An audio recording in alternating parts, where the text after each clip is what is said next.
నిన్న అసెంబ్లీ సమావేశాలు జరిగినాయి. ఆ సమావేశాల్లో రేవంత్ అన్న మాట్లాడిండు.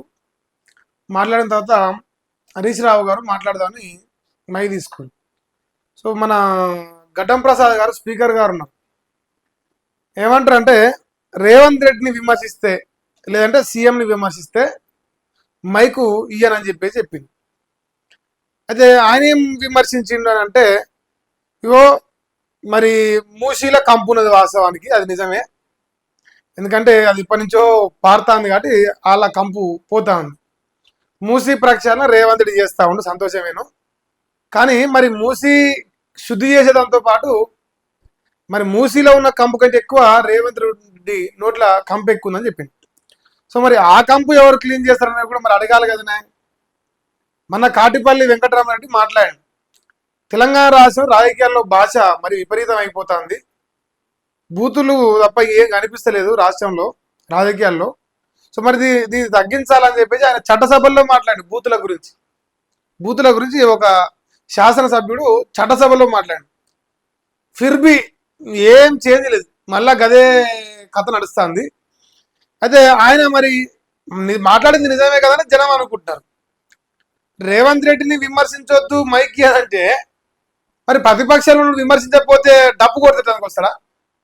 సో ప్రతిపక్షంలో వాడు ప్రజలు వారికి అవకాశం ఇచ్చింది, పోయి ప్రజల తరఫున ప్రభుత్వంతో కొట్లాడు, మాకేమైనా చేయని పనులు ఉంటే చేపి అని చెప్పేసి ప్రజలు ప్రతిపక్ష పాత్ర ఇస్తారు. సో అందులో భాగంగా ముఖ్యమంత్రిని విమర్శిస్తారు, మంత్రులను విమర్శిస్తారు, అందరినీ విమర్శిస్తారు, అధికారుల పార్టీని. వాళ్ళ బాధ్యత అదే, విమర్శిస్తూనే ప్రజలకు సంబంధించిన సమస్యల పైన ప్రశ్నిస్తూ అనుక్షణం ప్రజల్లో ఉండే ప్రయత్నం చేయడమే ప్రతిపక్షం పని. కానీ మా అన్న ఏమంటారంటే నువ్వు నన్ను విమర్శించవద్దు, నువ్వు ఎట్లా విమర్శిస్తావు, నేను మాత్రం అన్ని అంట, పేగులు మెడలు వేసుకుంటా అసెంబ్లీ సాక్షిగా నోటికి ఎంత వస్తే అంత మాట్లాడతా, ఇలాక లీడర్ ఆఫ్ ది హౌస్ అని చెప్పేసి మైక్ 24 గంటలు పట్టుకొని ఇప్పుడు చూడు వాగుడు తప్ప ఏం పెట్టుకోనంటే అసెంబ్లీకి, సభకు, పబ్లిక్ మీటింగ్కి, ప్రెస్ మీట్కి లేదు, ఇలా కాంగ్రెస్ పార్టీ మీటింగ్లకు ఏం తేడా ఉంది? ఏడివైనా గదే భాష, ఏడివైనా గదే వ్యవహారం, ఏడివైనా గదే కథ. సో మరి ఇవన్నీ ప్రజలు గమనిస్తుంటారు. కానీ మా రేవంత్ అయితే ఇక పిల్లి కళ్ళు మూసుకొని పాలు తాగినట్టుగా స్పీకర్ గారి నోట్లోకి వెళ్ళి చెప్పిస్తాడు, ఆహా సీఎంని విమర్శించొద్దట. మరి ఇదే రేవంత్ రెడ్డి కేసీఆర్ ముఖ్యమంత్రి ఉన్నప్పుడు అసెంబ్లీలో విమర్శించలేదా? ఆయన ప్రతిపక్షంలో ఎమ్మెల్యేగా ఉన్నాడు, అంతకంటే ముందు టీడీపీలో ఎమ్మెల్యేగా ఉన్నాడు. మరి అన్నగారు విమర్శిస్తే ఏమవుతుంది? అన్నేమో ఎన్నిసార్లు అయినా ఎట్లయినా విమర్శించవచ్చట, కానీ హరీష్ రావు మాత్రం రేవంత్ రెడ్డిని విమర్శించవద్దట, విమర్శిస్తే మైక్ కట్ చేస్తారట. మరి ఈ రాష్ట్రంలో 4 కోట్ల మంది ప్రజలు చూస్తున్నాగా పదుల సంఖ్యలో 10 సార్లు కేసీఆర్ చావు కోరుకున్నాడు, కేసీఆర్ని ఎన్ని తులనాలు అన్ని భాషలతో తులనాడిండు, అన్ని రకాల పదాలు వాడింది భూమి మీద, ఇంకా లకారం అకారం తప్ప అన్ని కాలాలు వాడింది అన్న. సో మరి అన్న మాట్లాడితేనేమో మరి అన్న నోట్ల మూసీ కంపు ఉన్నది, ఇంకా మూసీనే తక్కువ కంపు ఉంది. మరి నాకు డౌట్ వచ్చింది, మరి మూసీ ప్రక్షాళనకి 1,50,000 కోట్లు కావాలంటే మా అన్న నోటి అంతకంటే ఎక్కువ కంపు ఉంది, మరి 2,50,000 కోట్లు కావాలేమో ఆ కంపు తొలగించాలని. సో ఇక టైటిల్ అదే పెట్టిన, మూసీ కన్నా రేవంత్ నోట్లో ఎక్కువ కంపు ఉందని ఆయన చెప్పిండు. సో ఆయన చెప్పిందే నేను ఇలా టైటిల్ తీసుకున్నా. సో ఇలా వాళ్ళ పత్రిక నమస్తే తెలంగాణ ఇలా ఈ వార్తను రాసుకొస్తా ఉన్నారు. మేజర్గా వాళ్ళు తీసుకున్నది ఒకసారి చూడ్రి. సో లోపల బయట ఇట్లా నిరసన చేస్తున్నాడు, బొమ్మేసారు. ఈడ హరీష్ రావు ఈడ ప్లకార్డు పట్టుకొని నిలబడ్డాడు. ఇటు పోతే తెలంగాణ అమరవీరుల స్థూపం కాడ పోయి నిరసన చేసింది.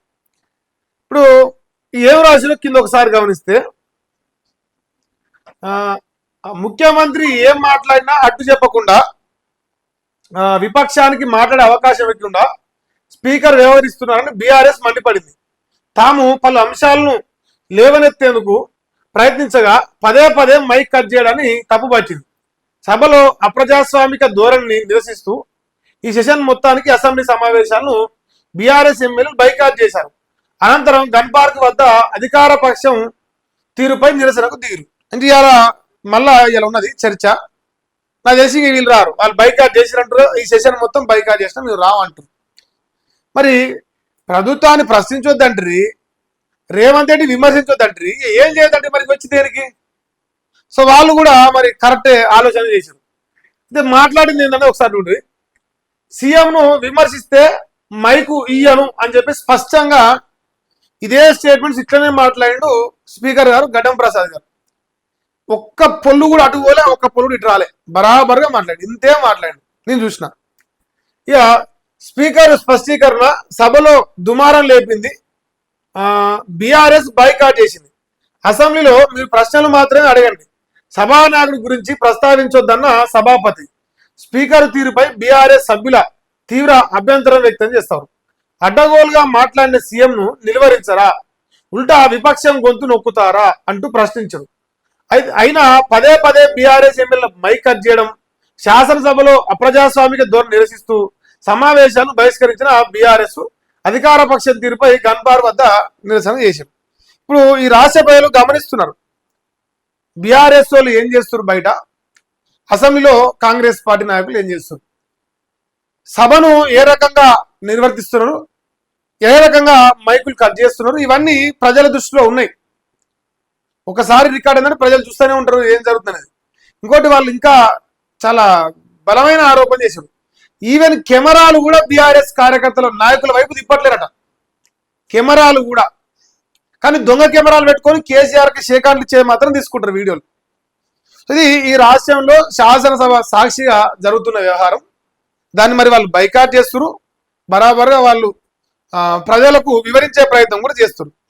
ఎందుకు ఈ రకమైన దూరం జరుగుతూ ఉందంటే, రేవంత్ రెడ్డి మూసీ ప్రక్షాళన విషయంలో ఆయన 1,50,000 కోట్లు పెట్టే విషయాన్ని ఆయన ప్రస్తావించుకుంటే, మరి వాళ్ళు కూడా మరి 1,50,000 కోట్లు దాన్ని పెడుతున్నారు, ఆయన బాగానే ఉంది, మరి నీ నోట్లో ఉన్న కప్పుకైతే పెట్టాలి. ఈ రాష్ట్రంలో చిన్నోని కానించి పెద్దోని కానించి ప్రతి ఒక్కరికి అదే భాష నేర్పిస్తుంది. ఇంకోటి, అసెంబ్లీ సాక్షిగా అసెంబ్లీ సమయాన్ని, ప్రజల సమయాన్ని, అసెంబ్లీలో ప్రతి సెకండ్కు ప్రజలు రూపాయి ఆవిరైపోతుండే అసెంబ్లీ జరుగుతుండే, లక్షల రూపాయలు, కోట్ల రూపాయలు.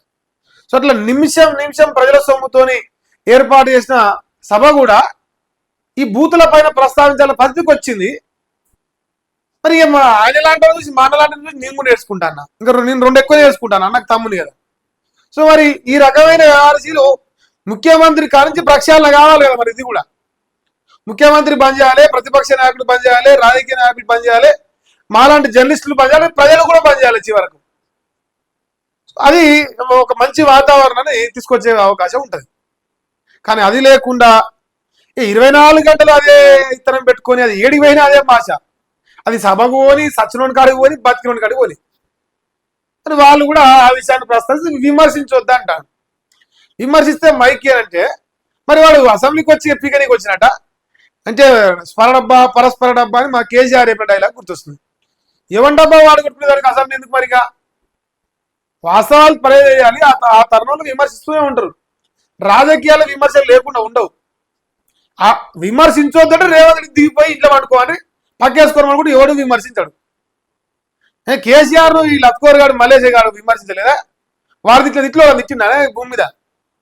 ఆ లత్కోర్ గారిని మరి విమర్శిస్తే అట్నే ఊకోలేదా? అది పరిస్థితి. ఇక స్పీకర్ అంట ఏకపక్ష వైఖరట. సభ్యుడు మాట్లాడనివ్వనప్పుడు అసెంబ్లీ ఎందుకు పెట్టిరు? సీఎం గురించి మాట్లాడొద్దని ఎక్కడైనా స్పీకర్ చెప్తారా? పార్లమెంట్లో ప్రధాని రాహుల్ విమర్శించట్లేదా? మరి వీళ్ళ నాయకు ఇప్పుడు చిన్నోనికి ఒకటే నీతి, పెద్దోనికి ఒకటే నీతి. రాష్ట్రంలో మైక్ కట్ చేసి విమర్శించొద్దన్నాడు, దేశం కూడా ప్రధానమంత్రి విమర్శించొద్దు. ఇప్పుడు నిన్న మొన్న ఓటు చోరీ పైన పెద్ద ఎత్తున పార్లమెంట్లో గాయి చేసారు. మరి వాళ్ళు ఎట్లా విమర్శిస్తున్నారు? వాళ్ళు కూడా బంద్ చేయాలి. ఇప్పుడు రేవంత్ రెడ్డి రూల్ బుక్ తీసుకుపోయి ఇగో రాహుల్ గాంధీకి ఇగో సారు మన రూల్ బుక్ ఇది, మన ఇట్లా చదువుకోవాలని చెప్పాలి అంటాను. ఎందుకంటే మీ రూల్ బుక్ వేరు కదా, మా రూల్ బుక్ వేరు కదా. సో రూల్ బుక్ మారిపోయినాయి అనమాట. ఇక అసెంబ్లీని గాంధీ భవన్లో మారుస్తారా అని చెప్పేసి ఆయన హరీష్ రావు చెప్పింది. మరి వాళ్ళ సొంత కవిత్వం, వాళ్ళ సొంత డబ్బా కొట్టినప్పుడు అదే అసెంబ్లీనా మరి గాంధీ భవన అనేది వాళ్ళు కూడా తెలుసుకోవాల్సిన అవసరం లేదు. సో రోడ్ల మీదకి అయితే వాళ్ళు వచ్చిరా, మరి వాళ్ళు ప్రతిపక్ష పాత్ర పోషిస్తారు. ఇక్కడ కేసీఆర్ కనపల్లి, కేటీఆర్ కనపల్లి, ఇద్దరు తండ్రి కొడుకు అయితే లేరు. మరి ప్రోగ్రామ్ ఉందా, మరి కావాలని రాలేదో తెలియదు. నిన్నైతే అసెంబ్లీకి రాలేదు. ఇంకోటి ఈ సెషన్ మొత్తం వాళ్ళు బైకడిసారు. మంది చూడనేమో మంచోడు అంట, ఈ కడుపులనే కత్తులు పెట్టుకున్నట్టు. ఇప్పుడు అందుకే ఉంది రేవంత్ రెడ్డి.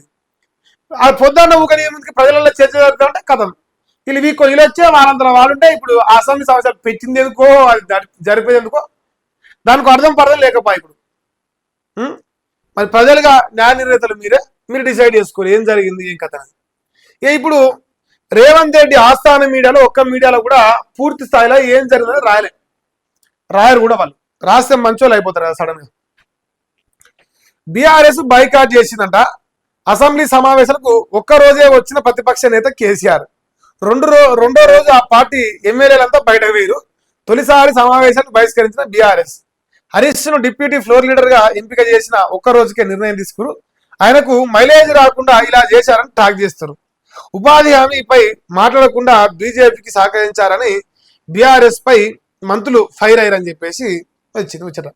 సో ఇంతవరకు ఇంకా వాళ్ళు రాశారు.